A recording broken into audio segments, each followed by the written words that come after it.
बच्चों स्वागत है आपका एक बार फिर एसके कोचिंग सेंटर में। मैं हूं आपका दोस्त आपका भाई एसके। अटल आवासीय विद्यालय प्रवेश परीक्षा क्लास 6 की तैयारी करने वाले सभी बच्चों के लिए ये वीडियो बेहद ही महत्वपूर्ण है। इस वीडियो को पूरा देख लेना बच्चों। आप लोग का अटल आवासीय विद्यालय में प्रवेश बेहद ही आसान हो जाएगा। देखो बच्चों, समय कम है क्योंकि किसी किसी बच्चों का एग्ज़ाम 16 फरवरी को है, किसी लोग का मार्च में है। तो बच्चों एग्ज़ाम से पहले इस वीडियो को पूरा ज़रूर देख लेना, ठीक है? तो चलिए शुरू करते हैं। मैं आपको क्लियर कर देना चाहता हूँ बच्चों कि आप लोग के एग्ज़ाम में इसी प्रकार से ही क्वेश्चन आएँगे और हो सकता है इसी में से ही कुछ क्वेश्चन आ जाएँ, ठीक है? तो इसलिए आपको वीडियो को पूरा देखकर अपने सवालों को, क्वेश्चनों को तैयार कर लेना है। तो चलिए आज का ये क्लास शुरू करते हैं। देखिए, इस प्रकार से क्वेश्चन दिया रहता है। देखिए लिखा हुआ है, प्रश्न संख्या 1 से 4 संख्या में प्रत्येक प्रश्न में बाईं ओर एक प्रश्न आकृति तथा दाईं ओर 4 उत्तर आकृतियां ए बी सी डी दिए गए हैं। उत्तर आकृतियों में से आकृति का चयन करें जो प्रश्न आकृति के सर्वदा सादृश्य हो। सर्वदा सादृश्य मतलब होता है कि एकदम उसी जैसा हो, ठीक है? तो चलिए, ये बेहद ही आसान सवाल होने वाला है 1 से 4 तक। आप लोग भी इसको आसानी से बता पाएंगे। तो देखो, यहाँ पर इस तरीके के फिगर, ये बाएं साइड है और इधर दाहिने साइड में 4 चित्र दिया गया है ए बी सी डी, ठीक है? अब इसमें आपको चेक करके बताना कि इस जैसा फिगर कौन सा दिख रहा है, बताओ। तो आप लोग देख सकते हैं कि इस जैसा फिगर ये डी वाला दिख रहा है एकदम ना, तो ये वाला सही हो जाएगा, ठीक है? अगला देखो, अगला फिर है, कह रहा है कि इस तरीके से फिगर इस चारों में देख के बताओ कौन सा होगा। तो इसको तो कोई बच्चा भी देख के बता सकता है, ठीक है?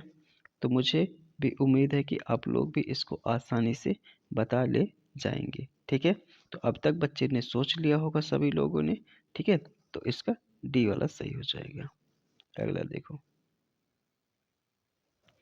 अगला इस तरीके से फिगर बनाया गया है। इस तरीके से फिगर को देखकर बताएं कि कौन सा ऑप्शन सही होगा, ठीक है? तो मुझे उम्मीद है कि सभी बच्चे जल्दी से समझ लिए होंगे, सोच लिए होंगे और टिक भी बता दिए होंगे कि सर जी इसका सी वाला सही है, ठीक है? तो सी वाला ही बच्चों इसका सही रहेगा। अगला देखो, चौथे का है। तो इस तरीके से फिगर अब की बार देख के बताना है इन चारों में कि कौन सा ऑप्शन इसके तरीके से है। तो अब तक तो बच्चे सोच लिए होंगे, ठीक है, कि कौन सा इसका होगा। तो इसका आप लोग देख सकते हैं कि बी वाला ऑप्शन सही है, ठीक है? अगला देखो, अगला 5 से 7, ठीक है? प्रश्न संख्या 5 से 7 क्या कह रहा है कि बाईं ओर एक प्रश्न चित्र दिया गया है जिसका भाग रिक्त दर्शाया गया है। दाईं ओर दिए गए उत्तर चित्रों ए बी सी डी पर गौर कीजिए तथा जिस उत्तर चित्र को प्रश्न चित्र के रिक्त स्थान पर लगाने से आकृति पूर्ण होती हो उसे बताएं, ठीक है? तो इधर इस तरीके से अब की बार क्वेश्चन जो है 5 से 7 में क्या किया गया है, इधर एक चित्र दिया गया है, ठीक है? और एक खाली स्थान छोड़ा, क्वेश्चन मार्क लगाया गया है। तो इसमें यही बताना है कि इसमें कौन सा फिल कर देंगे जिससे ये आकृति पूर्ण हो जाएगी, ठीक है? तो इसको ध्यान से देखो यहाँ पर, ठीक है? तो इसको समझना होगा, पैटर्न समझना होगा ना बच्चों। जैसे अगर मैं इसको समझाना चाहूँ, ऐसे बनाया गया ना, ऐसे ऐसे, ठीक है? तो इधर देखो, इधर एक ऐसे है तो एक इधर ऐसे है कि नहीं है? फिर ये तीर इधर है तो ये जो है अ, ये तीर इधर है, ऐसे है, ठीक है? फिर ये इधर है तो ये इधर है, ठीक है? ऐसे। तो इसको समझना होगा। तो इसी प्रकार से ये अगर यहाँ पर है, ठीक है? तो इसका जो इसका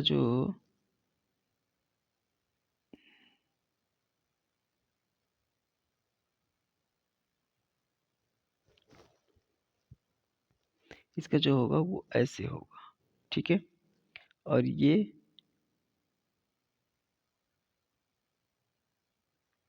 ऐसे है, ऐसे होना चाहिए, ठीक है? तो देखो कौन सा सही होगा। तो इसमें आप लोग देख सकते हैं इसका फर्स्ट वाला सही हो जाएगा, ठीक है, ए वाला सही होगा, ठीक है। तो इस तरीके से बच्चों जब सोच के करेंगे, पैटर्न को देखेंगे तो आपको भी क्लियर हो जाएगा। अगला देखो इसमें से कौन सा सही है। तो इसमें जो सभी त्रिभुज बने हुए हैं और जो सभी त्रिभुज का ये कॉर्नर है कुछ ऐसे जा रहा है, मतलब इधर की साइड जा रहा है, इधर की साइड। तो इसका मतलब इसी में खोजो कोई, ठीक है। तो इसमें खोजेंगे तो आपको यहाँ पर डी वाला ऑप्शन सही दिख रहा होगा, ठीक है। तो जितने भी बच्चे मुझे लगता है तैयारी कर रहे होंगे वो आसानी से इसको कर पा रहे होंगे। अगला देखो, तो अगले में कौन सा सही हो जाएगा बच्चों, ठीक है। तो देखो ये तो ऐसे ही बनेगा। सॉरी बच्चों, यहाँ पर मैं बना नहीं पा रहा हूँ क्योंकि इसमें थोड़ा सा ये छोटा है, ठीक है। तो कोई बात नहीं, आप लोग समझने की कोशिश करिएगा। तो इसमें देखो कौन सा सही हो सकता है, ठीक है। तो इसमें ऊपर जाएगा ये वाला और ये वाला तो कैंसिल ही रहेगा एकदम, देख लीजिए, ठीक है। तो इसका कौन सा सही हो जाएगा, बी वाला सही हो जाएगा। तो कभी कभी ऐसे कैंसिल करके भी देख सकते हैं, ठीक है। तो इसका बी वाला ऑप्शन सही हो जाएगा। अगला देखो, अगला है प्रश्न संख्या 8 से 10 में कह रहा है भिन्न भिन्न प्रकार के सहसंबंध दिए गए हैं। दिए गए सहसंबंधों के आधार पर उचित सहसंबंध बनाने वाले विकल्प का चयन करें, ठीक है। तो देखो कुछ इस तरीके से फिगर दिया हुआ है, ठीक है। अब इसमें एक चीज देखो, मैं जो बताना चाहता हूँ, ये एक जो है 1 2 3 4 5 षष्ठभुज है और उसके अंदर एक वृत्त है, फिर उसके अंदर चतुर्भुज है और उसके अंदर एक त्रिभुज है। तो अब इस वाले आकृति में देखो, ये जो वृत्त है ये बाहर आ गया, षष्ठभुज अंदर चला गया और फिर त्रिभुज बाहर आ गया और ये चतुर्भुज अंदर चला गया। तो अब इसमें भी ऐसा होगा, जो ये जो दिया गया है पंचभुज, ठीक है, ये अंदर जाएगा और इसके वाले अंदर की जो आकृति होगी वो बाहर आएगी, ठीक है।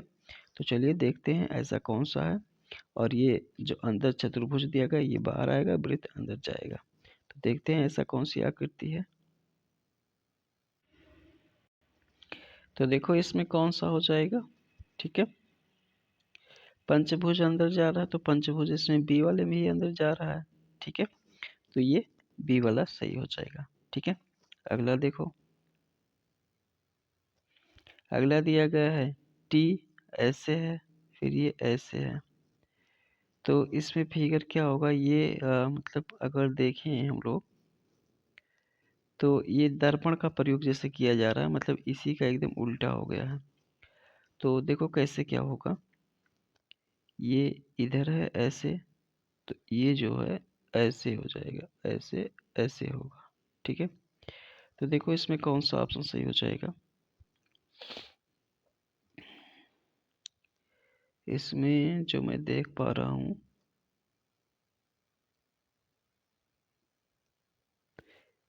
इसमें आ, ये बी वाला ऑप्शन सही होगा, ठीक है। इसमें बी वाला ऑप्शन सही हो रहा है, ठीक। कैसे हमने बताया वैसे ही इसको थोड़ा सा दिमाग लगाओगे हो जाएगा। अगला देखो 10 नंबर में, इसमें अगर आप देख सकते हैं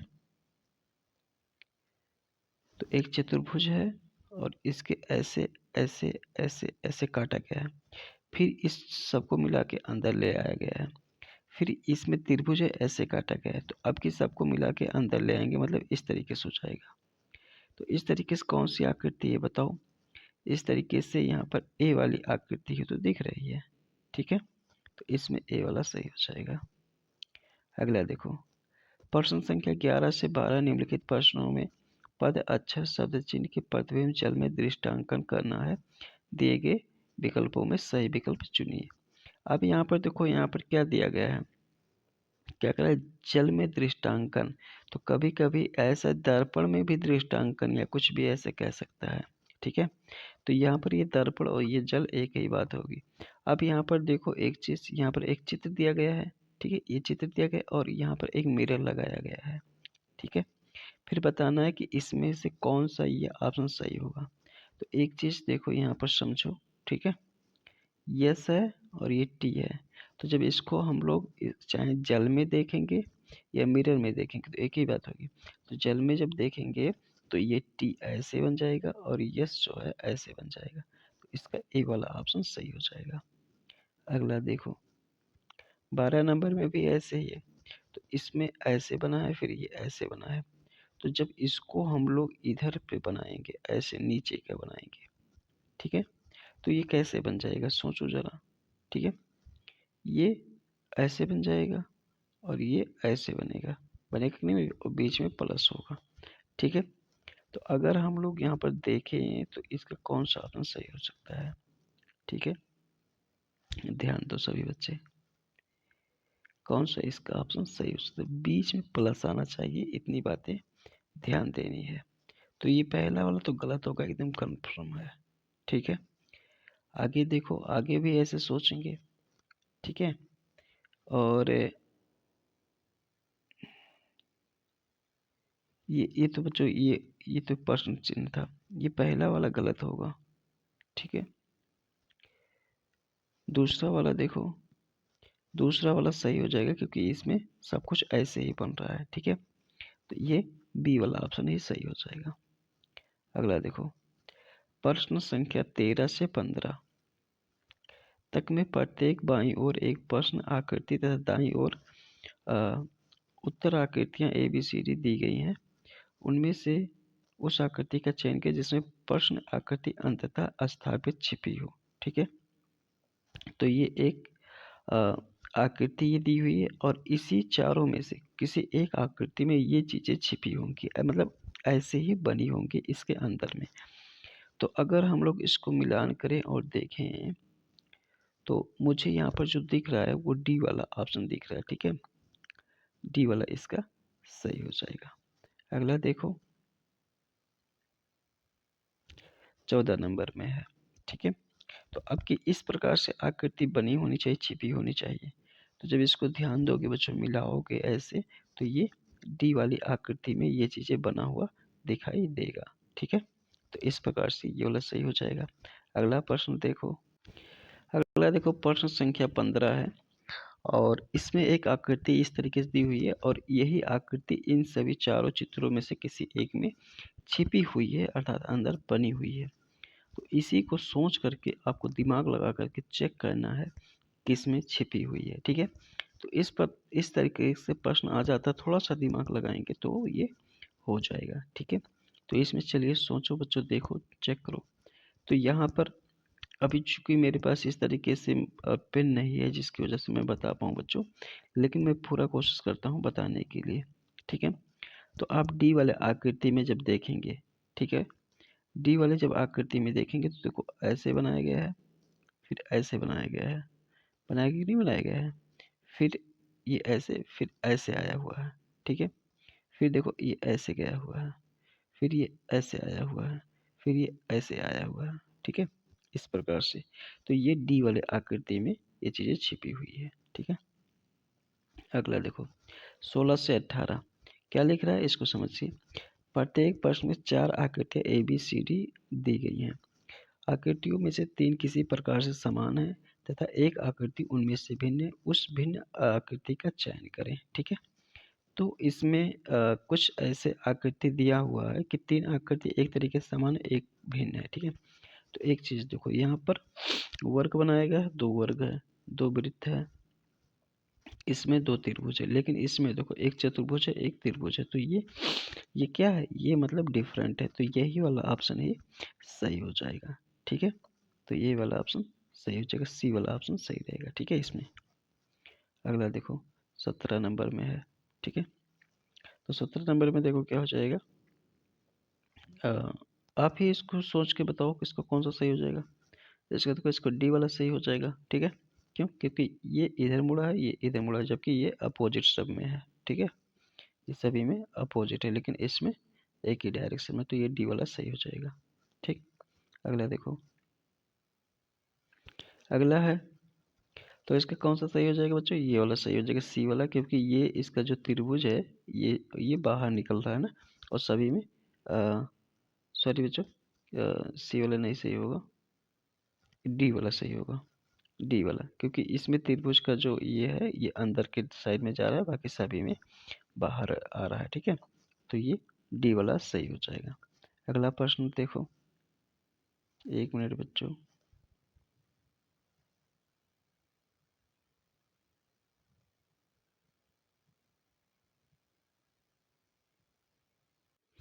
इसको देखो बच्चों, इसको सी वाला ही सही रहेगा। ऐसा इसलिए, जैसे देखो अगर ये वाली रेखा देखें जो ये बनाई गई है और ये वाली, ये दोनों समांतर आ रही हैं, ये समानांतर है, ये और ये समानांतर है, लेकिन इसमें किसके समांतर है पहले ये सोचो बच्चों। ठीक है, तो इस वजह से ये डिफरेंट है, तो इसका सी वाला ही सही रहेगा। ठीक है बच्चे, ठीक है। अगला सवाल देखो, 19 से 21। प्रत्येक प्रश्न आकृतियों में से प्रत्येक 3 आकृतियां एक श्रृंखला बनाती हैं। 19 से 21। उत्तर आकृतियों ए बी सी डी में से उस आकृति का चयन करें जो चौथी प्रश्न आकृति के प्रश्न चिन्ह को इस प्रकार प्रतिस्थापित करे कि वह श्रृंखला के पैटर्न का पालन करे। ठीक है, तो चलिए इसको देखते हैं। देखो, तो इसमें देखो, इसमें 2 बनाया गया है, इसमें 3 बनाया गया है, इसमें 4 बनाया गया, तो अब की बार कितना बनेगा? इसमें 5 बनेगा ना। तो इसमें देखो कौन सा हो जाएगा, पंचभुज। तो एक त्रिभुज होगा और यहाँ पर 5 भुज लगाया गया होगा। तो एक चीज़ यहाँ पर और भी देखना है, ये पहले इधर इसका मुंह था, अब की बार इधर है, फिर ये इधर आया हुआ है। ठीक है, तो अब की बार किधर आएगा, ऐसे होगा ना। इसका मतलब ये सी वाला ऑप्शन सही हो जाएगा। ठीक है, तो इसको सब तरीके से सोचना होता है बच्चों। ठीक है, 20 नंबर में देखो, तो 20 नंबर बेहद ही आसान है, मुझे लगता है कि हर कोई बच्चा बता लेगा, ये बी वाला ऑप्शन सही हो जाएगा। ठीक है, अगला देखो, 21 नंबर पे दिया गया है। तो 21 नंबर में यहाँ पर हम देख सकते हैं, ये एक गोला है और ये स्टार बना हुआ है, फिर यहाँ पर स्टार बना हुआ है, और फिर ये स्टार यहाँ पर आया हुआ है, गोला यहाँ पर आया हुआ है, फिर ये स्टार यहाँ पर बना हुआ है, स्टार के अंदर गोला है। ठीक है, फिर यहाँ पर गोला इधर है और स्टार इधर है। तो इसका मतलब अब की बार जो आएगा वो क्या आएगा, अब की बार गोले में स्टार आएगा, मतलब डी वाला सही हो जाएगा। ठीक है, अगला देखो, देखो अगला प्रश्न है यहाँ पर 22 नंबर में। तो यहाँ पर एक ऐसे आव्यूह दिया रहता है। ठीक है, एक ऐसा पैटर्न दिया रहता है जिसमें श्रृंखला दिया रहता है।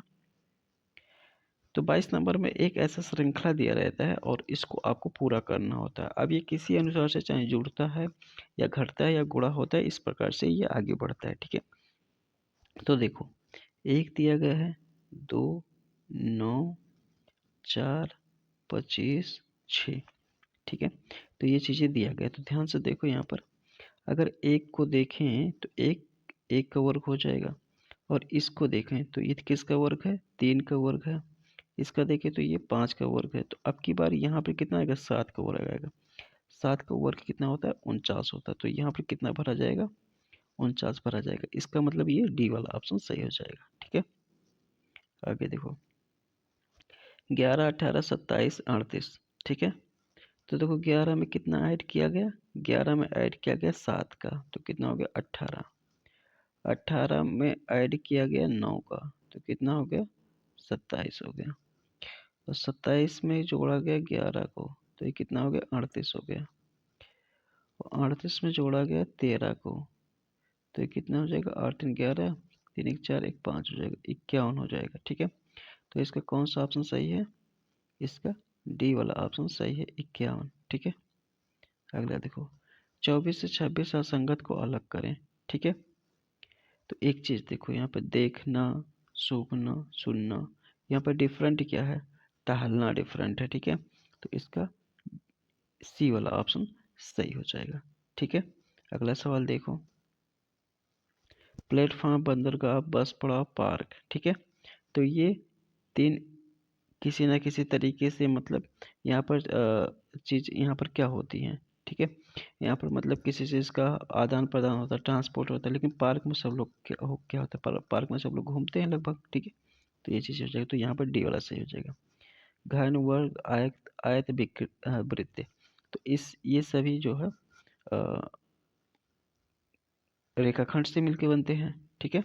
लेकिन ये इसमें कोई रेखाखंड नहीं होता, तो ये वृत्त यहाँ पर डिफरेंट है, डी वाला सही हो जाएगा। अगला देखो, 27 से 29 में भिन्न भिन्न प्रकार के सहसंबंध दिए गए हैं। दिए गए सहसंबंधों के आधार पर उचित सहसंबंध बनाने वाले विकल्प का चयन करें। तो देखो इसमें कौन सा हो जाएगा। घड़ी समय बताती है, थर्मामीटर से क्या होता है, ताप नापा जाता है, तो डी वाला सही हो जाएगा। विद्यार्थी का संबंध पुस्तक से होता है, डाकिया का संबंध डाक से होता है, ठीक है, तो डी वाला सही हो जाएगा। रसोईया का संबंध रसोई घर से, तो डॉक्टर का संबंध किससे होता है भाई, डॉक्टर का संबंध अस्पताल से होता है, ठीक है, बी वाला सही होता है। ये देखिए जबरदस्त क्वेश्चन है, अगर इसको बच्चा दिमाग नहीं लगाओगे तो गलत हो जाएगा, ठीक है। तो देखो कैसे करेंगे इसको। सबसे पहले इसको करने के लिए ऐसे इसको बना लो, इधर लिख लो पूरब, ईस्ट, वेस्ट, नॉर्थ और साउथ, ठीक है। इस तरीके से बना लोगे तो गलती नहीं होगा। अब देखो, एक व्यक्ति पूरब की ओर जा रहा है, ठीक है, पूरब की ओर जा, फिर वह दाएं मुड़ता है। तो सबसे पहले ये जानना जरूरी कि दायां और बायां कौन सा है। तो दाएं, इसके लिए आप खुद इसमें सोच के देखो कि हम ही जा रहे हैं और हमारा दाहिना साइड कौन सा है, ठीक है। जब ऐसा सोचोगे तो आपके लिए ये आसान हो जाएगा। तो ये दाएं मुड़ता है, पुनः फिर दाएं मुड़ता है, तो फिर ये दाएं मुड़ गया, ठीक है। अब वह किस दिशा की ओर जा रहा है, तो बताओ किस दिशा की ओर जा रहा है बच्चों, इधर कौन सी दिशा है, पश्चिम ही तो है, ठीक है। तो यहाँ पर कौन सा सही हो जाएगा, ए वाला सही हो जाएगा, ठीक है। अगला देखो, फिर इसको ऐसे ही बनाएंगे, ठीक है, ऐसे कर लेते हैं। इसमें हम लिख लेते हैं ईस्ट, वेस्ट, नॉर्थ और साउथ, ठीक है। देखो अब हम दिनेश उत्तर की ओर जा रहा है, तो चलो दिनेश उत्तर की ओर जा रहा है, फिर वह बाएं मुड़ता है, ठीक है, तो बाएं इधर हो जाएगा, पुनः वह बाएं मुड़ता है, तो ये इधर मुड़ जाएगा। अब वह किस दिशा में जा रहा है, तो किस दिशा में जा रहा है बताओ बच्चों, ये इधर कौन सी दिशा है, साउथ ही तो है, ठीक है। साउथ का मतलब दक्षिण है, तो कौन सा दिशा यहाँ पर हो जाएगा, बी वाला सही हो जाएगा, ठीक है। तो इस तरीके से बच्चों आसानी से इसको बता सकते हैं। अगला देखो, फिर ये भी क्वेश्चन बहुत ही ज़बरदस्त है, अगर इसमें भी बच्चों आप लोग ध्यान नहीं लगाएंगे थोड़ा सा तो ये भी गलत हो जाएगा। तो चलो देखो इसको कैसे करते हैं। देखो कह रहा, अतिथियों को आशा का परिचय कराते हुए भास्कर ने कहा, ठीक है, इधर भास्कर है, भास्कर, और इधर हो जाएंगे आशा, ठीक है, आशा। तो इसका परिचय कराते हुए भास्कर ने कहा, उसके पिता मेरे पिता के इकलौते पुत्र हैं। इसके पिता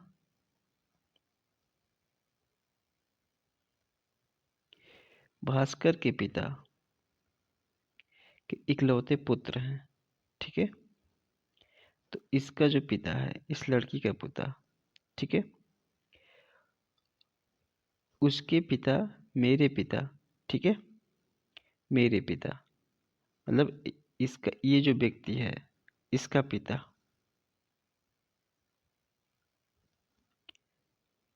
के इकलौते पुत्र हैं। आशा भास्कर से किस प्रकार संबंध रखती है, ठीक है। तो यहाँ पर एक चीज देखो, इसका ये जो है, ये पिता जो है ये अपने पिता के इकलौता पुत्र, तो ये भास्कर ही तो है उसका बेटा, ठीक है। इसका मतलब यहाँ पर कौन सा संबंध हो जाएगा, पुत्री का संबंध हो जाएगा, ठीक है। तो आशा जो है वो भास्कर की क्या है, पुत्री है, तो ये डी वाला ऑप्शन सही हो जाएगा, ठीक है। अगला देखो, मोहन परिचय कराता है रीना का कि वह उसके पत्नी पिता की पत्नी के इकलौते भाई की पुत्री है। रीना मोहन की क्या लगती है, ठीक है। तो देखो हम इसको फिर से एक बार बताते हैं। मोहन परिचय कराता है रीना का, ठीक है, कि वह उसके पिता की किसके पिता की, मोहन के पिता की पत्नी के इकलौते भाई की पुत्री है, ठीक है। अगर यहाँ पर एक चीज देखें, रीना का कि वह उसके पिता, किसके, मोहन के पिता की पत्नी, तो मोहन के पिता की पत्नी मोहन की माँ ही तो होगी। और इकलौता भाई कौन होगा? मोहन की माँ का इकलौता भाई मामा ही तो होगा। और मामा की पुत्री क्या कहलाएगी? मेरी बहन ही तो कहलाएगी। ठीक है, इसलिए ये सही हो जाएगा। अगला देखो, अगला है, सुरेश ने एक महिला की ओर संकेत करते हुए कहा, इसकी माँ मेरे पिताजी के इकलौते पुत्र की पत्नी है। वह महिला सुरेश की क्या लगती है? ठीक है, तो देखो, सुरेश ने एक महिला की ओर संकेत करते हुए कहा, फिर से इसको समझते हैं। देखो, अगला प्रश्न है, सुरेश ने एक महिला की ओर संकेत करते हुए कहा, इसकी माँ, ठीक है, मान लो कोई लड़की होगी या कुछ कोई होगा, कह रहे इसकी माँ मेरे पिताजी के इकलौते पुत्र की पत्नी है। ठीक है, वह महिला सुरेश की क्या लगती है? तो अब आपको पता है कि यहाँ पर एक चीज देखो, जो भी जिसकी तरफ इशारा कर रहा है, ठीक है, कह रहा है उसकी माँ जो है यहाँ पर, ठीक है, उसकी माँ उसके पिताजी के इकलौते पुत्र, तो इकलौता पुत्र यहाँ पर सुरेश की ही बात हो रही है, तो इसकी पत्नी है। तो यहाँ पर जिसकी ओर इशारा कर रहा है वो क्या है? वो तो या तो पुत्र होगा या तो पुत्री होगी, ये चीज होगा। तो ऑप्शन देखते हैं पहले। तो यहाँ ऑप्शन में देखो क्या दे रहा है, पुत्री दे रहा है। ठीक है, तो ये बी वाला ऑप्शन सही हो जाएगा। ठीक है, जो आप लोग थोड़ा सा दिमाग लगाएंगे और यहाँ पर जो मैं बता रहा हूँ उसका भी हेल्प लेंगे, तो आप लोग के लिए बेहद ही आसान ये भाषा के क्वेश्चन हो जाएंगे। ठीक है, अगला देखो, अगला देखिए, इस प्रकार से क्वेश्चन आ जाता है, प्रश्न संख्या 35 से 38 तक प्रत्येक प्रश्न आकृतियों में दर्शाया गया है। किस प्रकार एक कागज के टुकड़े को मोड़ा जाता है तथा उसे कहीं कहीं से काटा जाता है? तो ये कागज को मोड़ने और काटने का क्वेश्चन होता है। ठीक है, तो उस आकृति का चयन करें जो काटे गए कागज के टुकड़े को खोलने पर उत्पन्न होगी। ठीक है, तो चलिए इसको लगाते हैं। देखो, तो ये 35 नंबर में क्वेश्चन में दिया गया है। ठीक है, इस प्रकार से आकृति दिया गया है, आप लोग इसको देख सकते हैं। ठीक है, फिर मैं इसको बताता हूँ। देखो,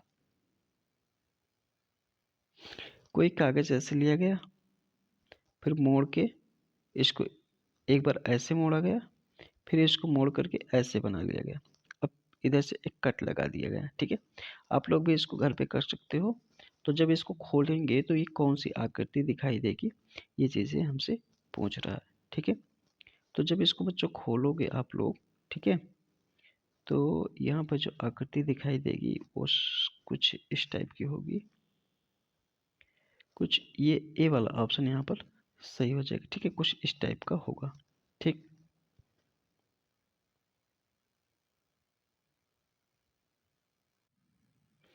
अगला सवाल देखो, दिया दिया हुआ है, तो इस प्रकार से कोई कागज है और इसको मोड़ करके इस तरीके से बनाया गया।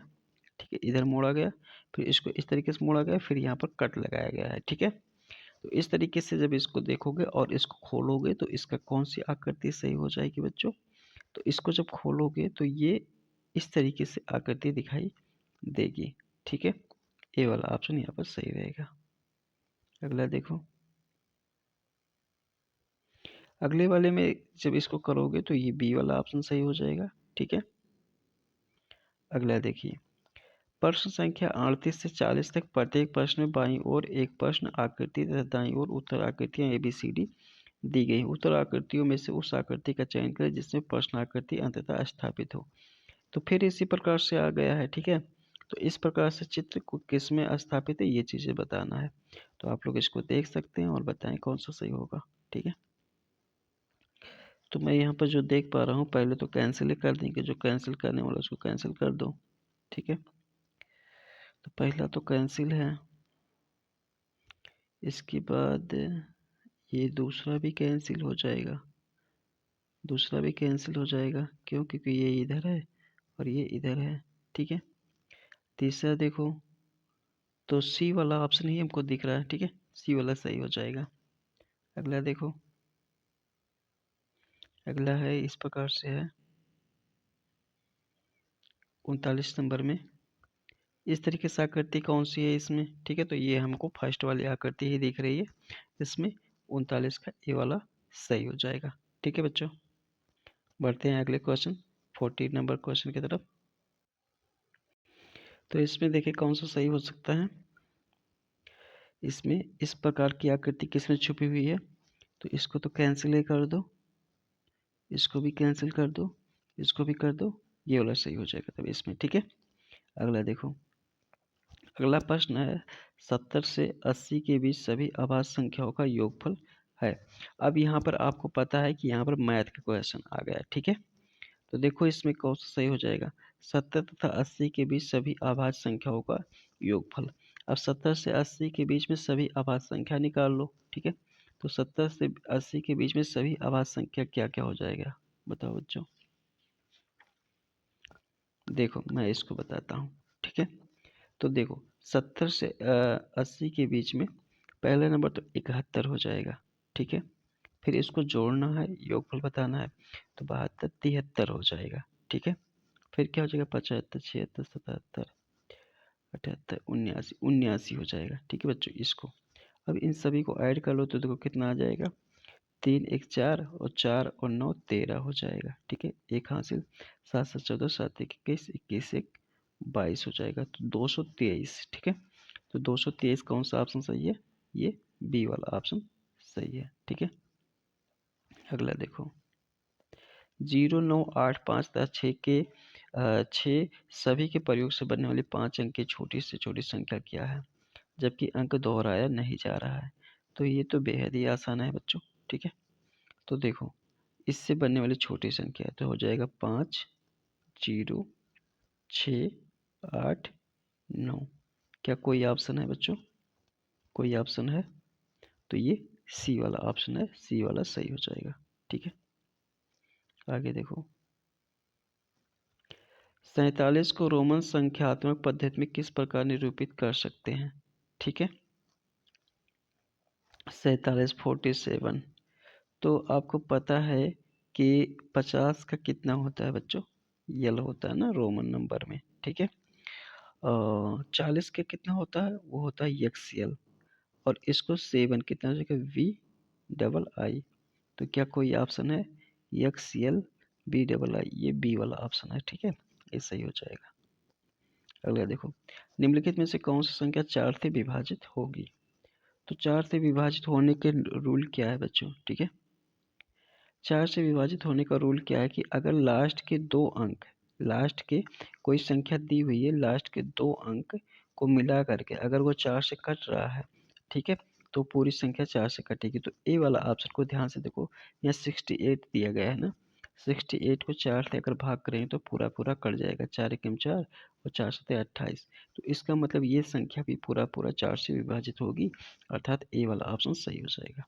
अगला देखो समान योगफल तथा गुणनफल वाली 3 लगातार प्राकृतिक संख्याएं कौन सी हैं। अच्छा, जिसमें योगफल और गुणनफल सेम आए, ठीक है। तो इसमें फर्स्ट वाला ऑप्शन ही देख लो, 1 2 और 3 जोड़ेंगे तो कितना आएगा, 6 आएगा, सही है। और इन सभी का गुणा भी करेंगे तो भी कितना आएगा, 6 ही आएगा। तो इसका मतलब ए वाला ऑप्शन ही सही हो जाएगा, ठीक है। अगला देखो निम्न में से कौन एक अभाज्य संख्या है। तो अभाज्य संख्या वो संख्या होती है जो केवल एक से और स्वयं से विभाजित होती है, ठीक है, उसे अभाज्य संख्या कहते हैं। तो इसमें कौन सी ऐसी संख्या है जो एक से और स्वयं से विभाजित होगी। तो यहाँ पर फर्स्ट वाला ऑप्शन देखो 41 को, 41 केवल एक से और स्वयं से विभाजित होगी, इसके अलावा किसी से कटेगी बच्चों, नहीं कटेगी, इसलिए यहाँ पर अभाज्य संख्या 41 हो जाएगी। 75 के अभाज्य गुणनखंड हैं। तो बच्चों इस तरीके से क्वेश्चन आ जाता है, आप लोग इसको एलसीएम टाइप का लगाए होगे ऐसे। तो इसको 5 से काट लेते हैं, चलो 3 से भी कटता है बच्चों, लेकिन मैं 5 से काट लिया, 5 एकम 5 और 5 पचे 25, ठीक है, 5 तियाँ 15। तो मतलब इसमें 3 गुणे 5 5, तो 3 गुणे 5 बस कौन सा है, ये बी वाला ऑप्शन सही है, ठीक है। अगला देखो 9/1000 का दशमलव रूप में निरूपण क्या होगा, ठीक है। तो इस प्रकार से क्वेश्चन है। तो देखो ऐसे क्वेश्चनों को जैसे 1000 लिखा हुआ ना, ऊपर एक अंक है, तो एक काम करना है, ठीक है। यहीं पे देखो ऐसे एक की जगह पे दशमलव लगा दो, एक की जगह पे क्या लगा दो, दशमलव। उसके बाद कितने अंक हैं, एक के बाद 3 अंक है ना, मतलब 3 जीरो है। तो एक काम करो, 2 जीरो लगा दो, एक 9 ऐसे लिख दो, बस हो गया। और यहाँ पर चाहो तो 0.009 लिख दो। तो ये कौन सा ऑप्शन है, सी वाला ऑप्शन सही है। या तो आप चाहो तो बच्चों भाग करके भी लगा सकते हो, जैसे आपको सुविधा पड़े। 25/500 को दशमलव रूप में निरूपित कीजिए या सरल कीजिए। तो एक काम हम लोग कर सकते हैं यहाँ पर, अम, इसको अगर चाहें तो 5 से काट सकते हैं, ठीक है। तो 5×5 = 25 और 5 के बाद 100 हो जाएगा ना। तो जब इसको दशमलव में बदलेंगे तो ये 0.05 आ जाएगा, ठीक है। तो 0.05 अर्थात यहाँ पर 0.05। तो ये कौन सा ऑप्शन दिख रहा है, ये बी वाला ऑप्शन दिख रहा है, ठीक है। तो ये सही हो जाएगा। 4 घंटा 23 मिनट 15 सेकंड बराबर है। तो इस सभी को सेकंड में बदल के दिखाया गया है। तो अगर हम देखें 30 का 60 में गुणा कर लेते हैं, ठीक है। तो ये सेकंड में बदल जाएगा और प्लस 15 को जोड़ेंगे ही, और इसको हमें बदलना होगा। 4 घंटे को पहले मिनट में बदलेंगे, तो 60 से गुणा करेंगे, फिर इसको 60 से गुणा करेंगे, ठीक है। तो इस तरीके से सब कुछ गुणा कर लेंगे तो ये 3600, 4 गुणे 3600 हो जाएगा, 4 गुणे 3600, और प्लस हो जाएगा यहाँ पर 6 3 1800 हो जाएगा, और यहाँ पर 15 तो रहेगा। अब देखो इसको क्या करेंगे, तो यहाँ पर फिर ये मैं ऊपर इसको बताता हूँ, 0 0 हो जाएगा, और 6 चौक 24, और हो जाएगा 4 3 12, 12 2 14 हो जाएगा। 14,400 प्लस 1800 हो जाएगा, और प्लस 15, ठीक है। अब सभी को जोड़ लेंगे, 5 1 और 8 4 12, 2 हो जाएगा, 4 1 5 1 6 हो जाएगा, 16,215। 16,215 कोई ऑप्शन है बच्चों, हाँ यहाँ पर बी वाला ऑप्शन है, ठीक है। तो बी वाला ऑप्शन सही हो जाएगा, ठीक है। अगला सवाल देखो, 5 लीटर में कितने घन मिलीलीटर होंगे। तो 5 लीटर में कितने घन मिलीमीटर होंगे। तो इसको देखो हम लोग क्या करेंगे, 1 लीटर में कितना होता है, हम इसमें कर देंगे बच्चों मिलीमीटर में बदलना है ना, तो इसमें हम लोग कर देंगे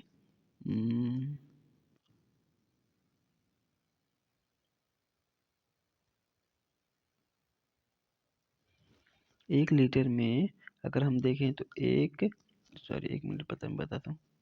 1 लीटर में 1 लीटर में मैं बताता हूँ, 0 इकाई दहाई सैकड़ा, इकाई दहाई सैकड़ा, हजार, 10,00,000, 10 लाख, 1 लाख मिलीमीटर क्यूब होगा, ठीक है। तो 5 लीटर में कितना हो जाएगा, तो कितना हो जाएगा, 5 लाख मिलीमीटर क्यूब हो जाएगा। तो इसमें कौन सा सही हो जाएगा, इसमें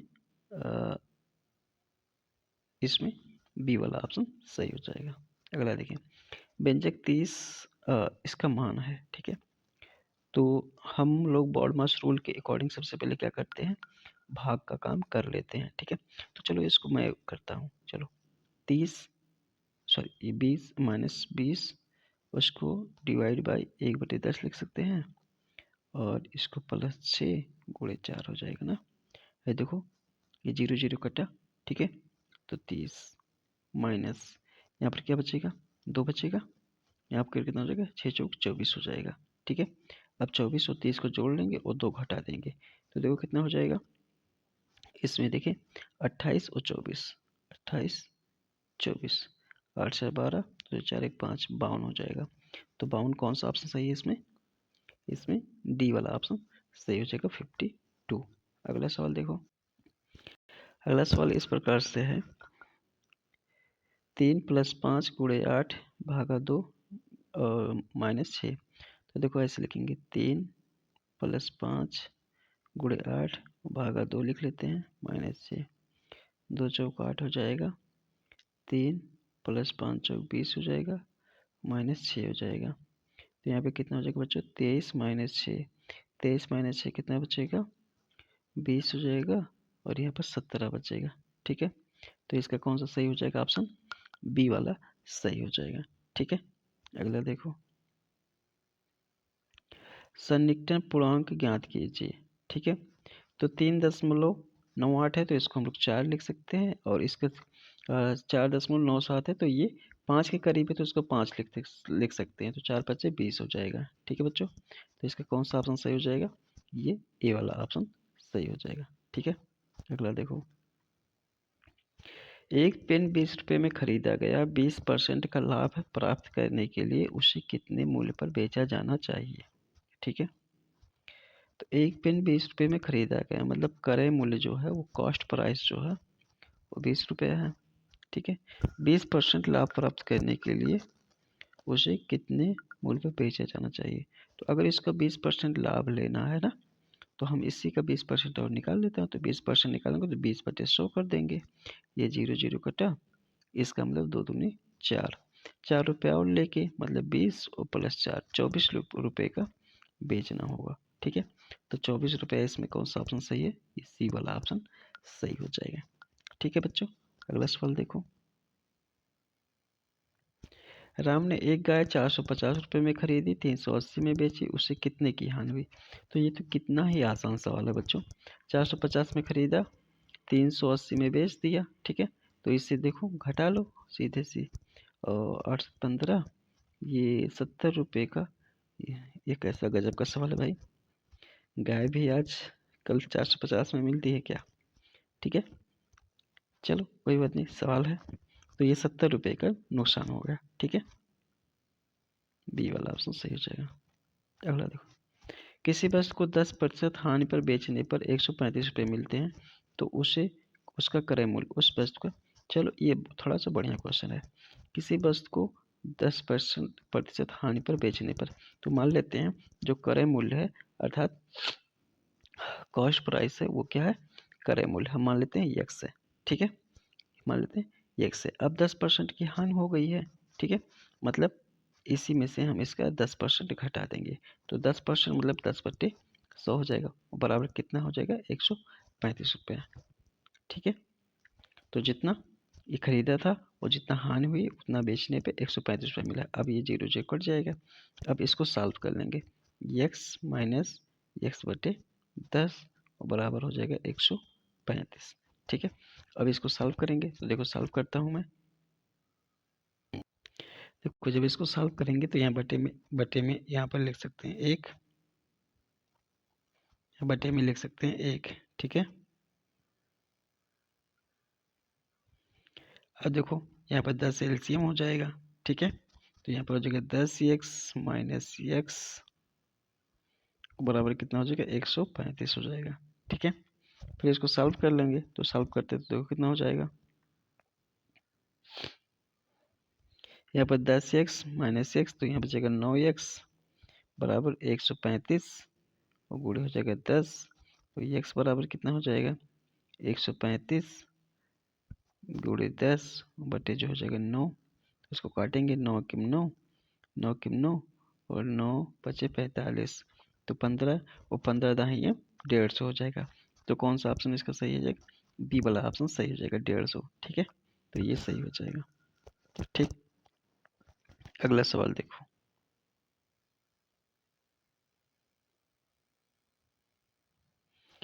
प्रीति ने एक 4 तरफा कपड़ा खरीदा जिसका प्रत्येक भुजा की माप बराबर है, कपड़े का आकार क्या हो सकता है। कपड़े का आकार वर्ग हो सकता है, और क्या होगा भाई, जब चारों भुजा उसका बराबर है तो वर्ग ही तो होगा। ठीक है, तो अगला सवाल देखो,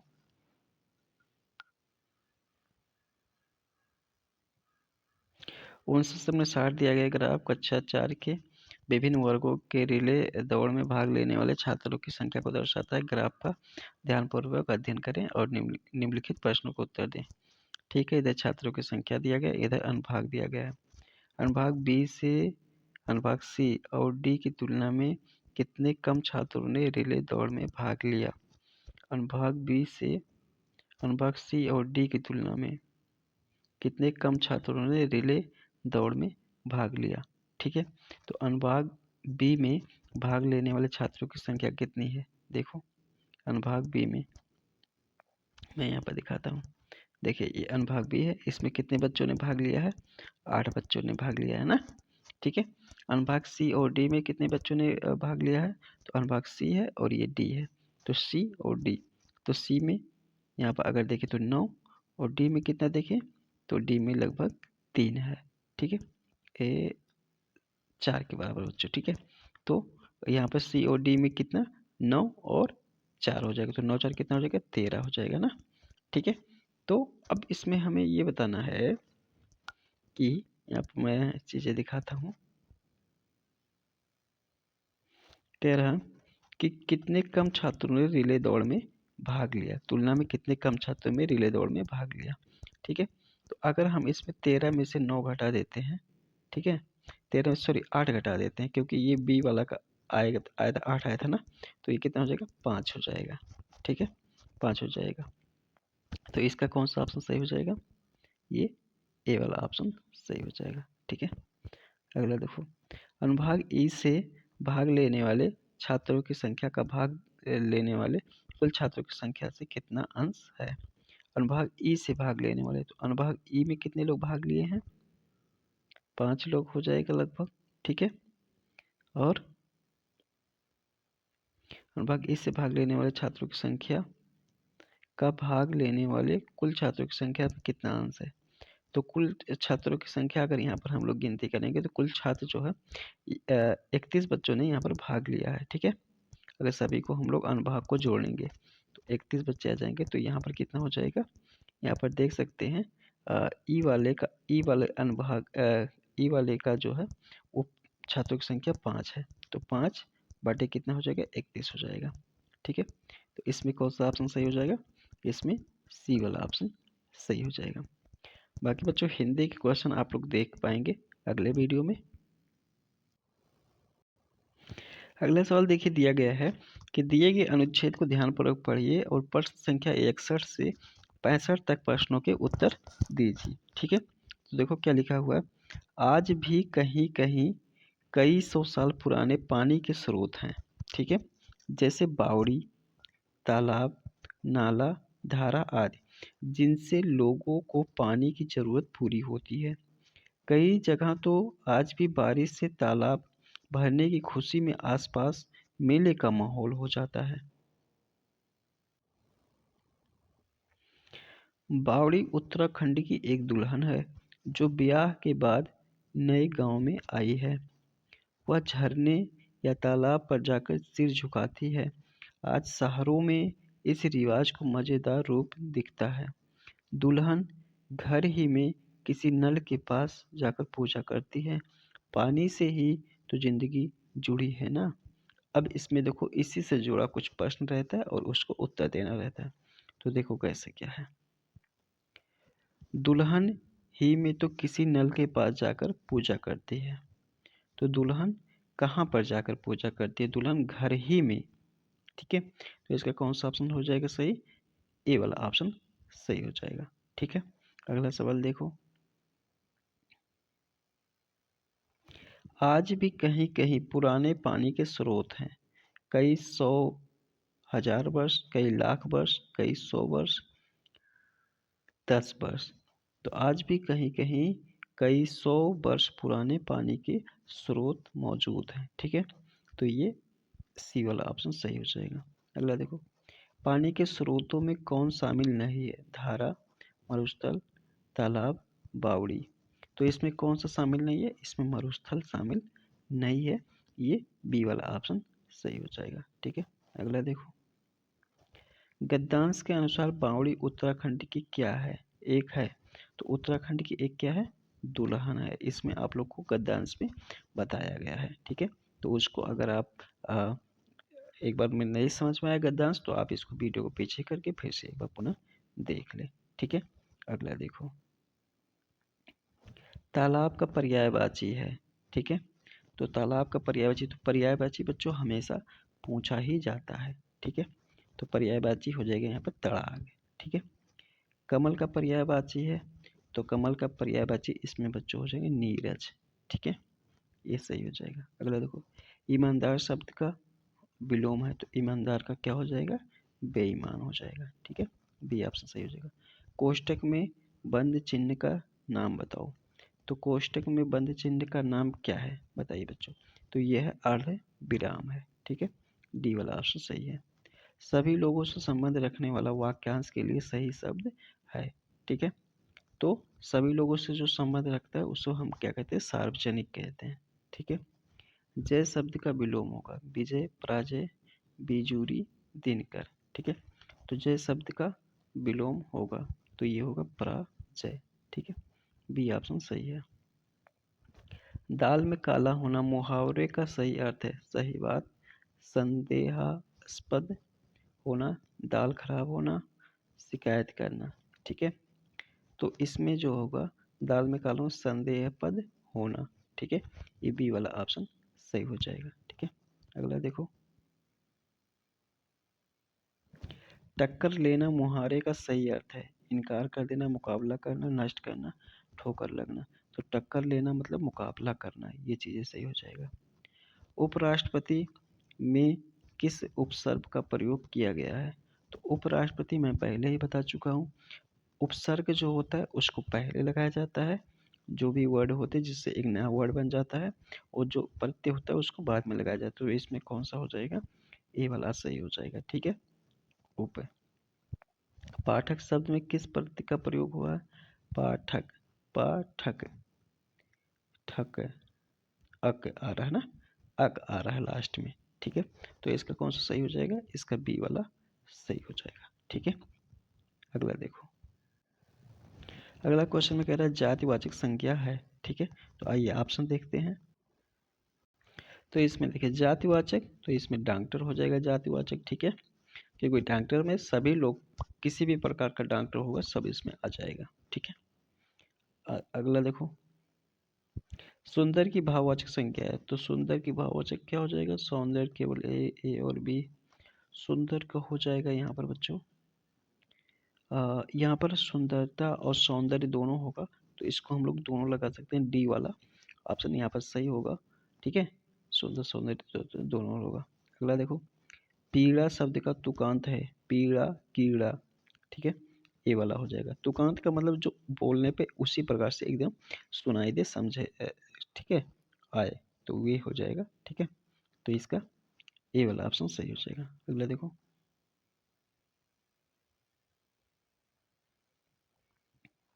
अगला है अनु उपसर्ग में बना हुआ उचित शब्द है। अनु उपसर्ग, अनुकूल, उपसर्ग, तो अनुकूल हो जाएगा, बी वाला ऑप्शन सही हो जाएगा। द्रव्य का उपयुक्त शब्द होगा द्रव्य, तरल पदार्थ, पेय पदार्थ, खाद्य पदार्थ। द्रव्य को तरल पदार्थ हम लोग बोल सकते हैं। ठीक है, तो इसका जो सही हो जाएगा द्रव्य, द्रव्य को हम लोग धन भी बोल सकते हैं। ठीक है, तो उपयुक्त शब्द यहाँ पर ये होगा, डी वाला सही होगा। सॉरी बच्चों, ठीक है, तो इसका डी वाला। छात्रावास का सही संधि विच्छेद होगा छात्रावास, छात्रावास। ठीक है, तो छात्रा, छात्र आवास, छात्र आवास, ये वाला ऑप्शन सही हो जाएगा 80 का। ठीक है, तो इस प्रकार से बच्चों आप लोग को पूरा क्वेश्चन इसमें कराया गया। अगर इसको आप लोग पूरा देखे होंगे तो जरूर आप लोग की तैयारी बहुत अच्छे से हो गई होगी।